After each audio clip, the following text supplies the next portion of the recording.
Alloh taolo hukm qilar ekanki, savobidan ko'ra gunohi ko'p bo'ldi, do'zaxga hukm qilindi, falonchini o'g'li falonchi do'zaxga desa, butun mahshargohga e'lon bo'lar ekan.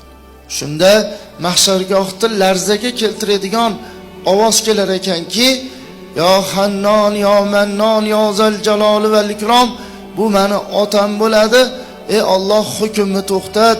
Bu meni otam bo'ladi, ey Alloh hukmni to'xtat deb turib olar ekan.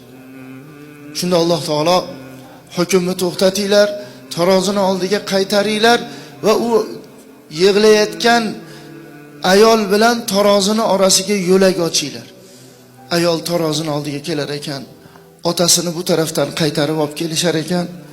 Allohga ayol aytar ekanki, Alloh, bu meni otam bo'ladiki, men dunyoga kelganimda qiz ko'rdim deb xafa bo'lmagan. Bu meni otam bo'ladiki, qiz ko'rdim deb ayamni xafa qilmagan. Bu meni otam bo'ladi. Men dunyoga kelganimda qiz ko'rsa-da o'g'il ko'rgandek xursand bo'lgan. Menga chiroyli ism qo'ygan, odob bergan, tarbiya qilgan va meni soliha qilgan va meni loyiq o'ringa turmushga bergan. Shu amallarda, mendagi amallarda hammasi shu otam tufaylidan.